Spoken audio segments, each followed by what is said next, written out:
होतोय. म्हणजे उत्तर महाराष्ट्रामध्ये तर नगर असेल, जळगाव असेल, नाशिक असेल, सर्व ठिकाणी महायुतीला चांगल्यापैकी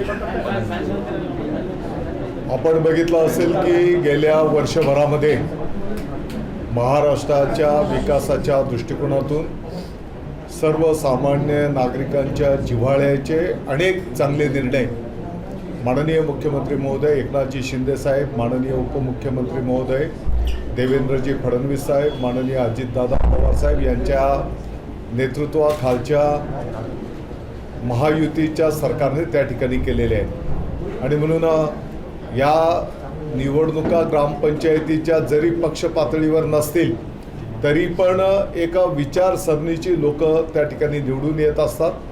आणि म्हणून आज आपण बघितलं असेल की मोठ्या प्रमाणात महायुतीच्या विचाराच्या कार्यकर्त्यांना ग्रामपंचायतीमध्ये महाराष्ट्राच्या जनता जनार्दनाने आशीर्वाद त्या ठिकाणी दिलेले. नाशिकपुरतं जर बोलायचं झालं तर आपण बघितलं असेल की अगदी त्र्यंबकेश्वर सारख्या ग्रामीण हर्सुल जे मोठं एक गाव आहे, पहिल्यांदाच त्या ठिकाणी शिंदे शिवसेनेचा भगवा त्या ठिकाणी फडकलेला आहे.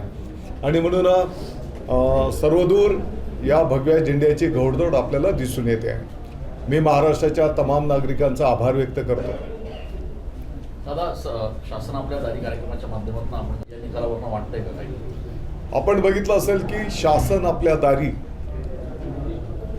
सारांशमध्ये काय होतं की एखाद्या साध्या सोप्या छोट्याशा गोष्टी करता, उदाहरणार्थ रेशन कार्ड काढायचं आहे तरी त्या सामान्य माणसाला त्या कार्यालयामध्ये वारंवार जाणं, कागदपत्रांची वारंवार पूर्तता करणं आणि हेलपाटे मारावे लागत होते.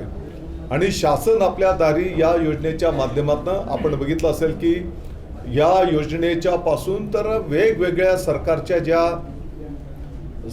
सर्व पात्र लाभार्थ्यांच्यासाठीच्या ज्या योजना असतात त्याची प्रभावी अंमलबजावणी संपूर्ण महाराष्ट्रामध्ये झाली. आपल्या नाशिक जिल्ह्यामध्ये पण जो कार्यक्रम संपन्न झाला होता तर रेशन कार्डपासून, जातीच्या दाखल्यांच्यापासून, संजय गांधी निराधारचे पगार असतात त्यांच्यापासून तर कृषी विभागाच्या पासून तर वेगवेगळ्या डिपार्टमेंटच्या योजनेचं जर आपण एकत्रीकरण केलं तर साधारणतः 11 लाखाच्या पुढे पात्र लाभार्थ्यांना लाभ देण्यामध्ये आपण यशस्वी झालो. आणि म्हणून राज्यव्यापी जर आपण विचार केला तर ही आकडेवारी काही कोटींमध्ये जाते. याचाच अर्थ या लाभार्थ्यांना त्या योजनेचा लाभ त्या ठिकाणी मिळालेला आहे. दादा, मराठा आरक्षणावरचं एक संकट म्हणजे पत्र देऊ नका, मराठा ओबीसी मध्ये तो समावेश करू नका, तर ते जालन्यामधून माननीय मुख्यमंत्री महोदय एकनाथजी शिंदे साहेबांनी पहिल्यापासून स्पष्टपणे भूमिका विशद केलेली आहे. कोणत्याही समाजाचं आरक्षणाला धक्का न लागता, कोणाचंही कमी न करता यापूर्वीच्या काळामध्ये घटना, नियम, कायद्याप्रमाणे जे काही पात्र लाभार्थी आहेत त्यांना त्याचा लाभ मिळाला पाहिजे. जर यापूर्वीच नियमांमध्ये कुणबी याला काही लाभ देण्याचं निश्चित करण्यात आलेलं आहे. 1965च्या पूर्वीचा पुरावा ज्याच्याकडे असेल त्याला ते प्रमाणपत्र देणं बंधनकारक आहे, कायद्यानुसार आहे. आणि जर काहींचा ते पुरावे मिळत नव्हते तर ते पुरावे शोधायला घेतलेत. याच्यामुळे कोणाचाही त्या ठिकाणी कमी करण्याचा काही प्रश्न उद्भवत नाही, केवळ त्या नियम कायद्याची अंमलबजावणी होते आहे. दादा, आपल्या सगळ्या एकूण तिन्ही पक्षांनी त्याच्यातून हा निकाल लागलेला आहे. ज्यांना दिवाळी साजरी करायची, आनंद साजरा करायचा करू द्या. मला वाटतं की एक प्रकारे हा मतदार राजाचा ते अपमान करत आहेत. मतदार राजा जर पैशाने विकत घेतला जाऊ शकला असता तर सामान्य नागरिक त्या ठिकाणी निवडून आले असते का, हा प्रश्न मला त्यांना विचारावासा वाटतो. आणि ते पण जे निवडून आले मग ते पैसे देऊन निवडून आलेले आहेत का? अशा पद्धतीने मतदार राजाचा अवमान करणं योग्य नाही. दादा, मालेगावमध्ये मोर्चा काढण्यात आला, त्याच्यातून हा निकाल लागलेला आहे. ज्यांना दिवाळी साजरी करायची, आनंद साजरा करायचा करू द्या. मला वाटतं की एक प्रकारे हा मतदार राजाचा ते अपमान करत आहेत. मतदार राजा जर पैशाने विकत घेतला जाऊ शकला असता तर सामान्य नागरिक त्या ठिकाणी निवडून आले असते का, हा प्रश्न मला त्यांना विचारावासा वाटतो. आणि ते पण जे निवडून आले, मग ते पैसे देऊन निवडून आलेले आहेत का? अशा पद्धतीने मतदार राजाचा अवमान करणे योग्य नाही. दादा, मालेगावमध्ये मोर्चा काढण्यात आला, तो सुडबुद्धीने गुन्हा दाखल केला असा आरोप करत हा मोर्चा काढण्यात आला. या विषयावर या क्षणाला मी काही बोलू इच्छित नाही. शासन, कायदा, नियम आपलं काम करतो आहे. जी काही गेल्या अनेक वर्षांच्या पासूनची कागदपत्र, पुरावे, त्याच्या आधारावर शासन पातळीवरनं चौकशा संपन्न होत आहेत आणि त्याच्यातनं जे पुढं येत आहे त्याच्यावरची ती एक शासकीय प्रक्रिया आहे. मला वाटतं की याला एक वेगळा रंग देण्याचं काही कारण नाही. आज याच मोर्चा दरम्यान काही पत्रकारांना या ठिकाणी धक्काबुक्की करण्यात आली, शिवीगाळ करण्यात आली. योग्य वाटतंय का अशा पद्धतीने? मला वाटतं की पत्रकार बांधव हा एक लोकशाहीचा चौथा स्तंभ आपण बोलतो आणि ते त्यांचं काम करत असतात. परंतु तुम्ही तुमच्या मनासारखं झालं तर तो चांगला आहे आणि वस्तुस्थिती, फॅक्ट्स जर पत्रकार बांधवांनी समोर आणल्या तर मग तो चुकीचा आहे, तो वाईट आहे.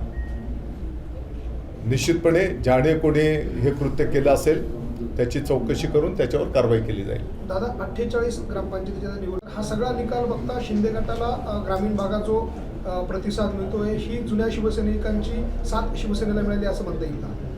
नाही, निश्चितपणे शिवसेना हा पक्ष असा असतो की तळागाळातला, अगदी झोपडीतला साधारण सैनिक सुद्धा त्याच्या पद्धतीने जीवाचं रान करून जनतेची सेवा करत असतो. हिंदू हृदय सम्राट, शिवसेना प्रमुख माननीय बाळासाहेब ठाकरे साहेबांची जी शिकवण आहे, 80% समाजकारण आणि 20% राजकारण, त्या पद्धतीने तो काबाड कष्ट करत असतो आणि त्याच्याच आशीर्वादाने, त्याच्याच सहकार्याने हा पक्ष उभा राहतो आहे. आणि म्हणून आज मी जे काही बोललो की आता हर्सूलसारखं आदिवासी बहुल तो भाग आहे आणि त्या भागातल्या नागरिकांनी, हर्सूल वारंवार का बोलतो की त्याचं मोठं पॉप्युलेशन असलेलं ते शहर आहे आणि तिथल्या नागरिकांनी पहिल्यांदा शिवसेनेच्या भगव्या झेंड्यावर विश्वास टाकून आशीर्वाद दिलेले आहेत. आणि म्हणून माननीय मुख्यमंत्री महोदय एकनाथजी शिंदे साहेबांच्या नेतृत्वाखालच्या सरकारला हे आशीर्वाद आहेत असं मी म्हणतो. उत्तर महाराष्ट्रामध्ये तर नगर असेल, जळगाव असेल, नाशिक असेल, सर्व ठिकाणी महायुतीला चांगल्यापैकी आपण बघितलं असेल की गेल्या वर्षभरामध्ये महाराष्ट्राच्या विकासाच्या दृष्टिकोनातून सर्वसामान्य नागरिकांच्या जिव्हाळ्याचे अनेक चांगले निर्णय माननीय मुख्यमंत्री महोदय एकनाथजी शिंदे साहेब, माननीय उपमुख्यमंत्री महोदय देवेंद्रजी फडणवीस साहेब, माननीय अजितदादा पवार साहेब यांच्या नेतृत्वाखालच्या महायुतीच्या सरकारने त्या ठिकाणी केलेले आहेत. आणि म्हणून या निवडणुका ग्रामपंचायतीच्या जरी पक्ष पातळीवर नसतील तरी पण एका विचारसरणीची लोक त्या ठिकाणी निवडून येत असतात. आणि म्हणून आज आपण बघितलं असेल की मोठ्या प्रमाणात महायुतीच्या विचाराच्या कार्यकर्त्यांना ग्रामपंचायतीमध्ये महाराष्ट्राच्या जनता जनार्दनाने आशीर्वाद त्या ठिकाणी दिलेले आहेत.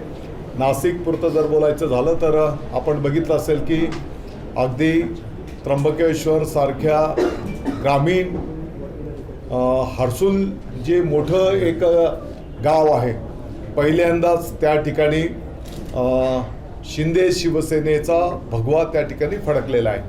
आणि म्हणून सर्वदूर या भगव्या झेंड्याची घोडदौड आपल्याला दिसून येते आहे. मी महाराष्ट्राच्या तमाम नागरिकांचा आभार व्यक्त करतो.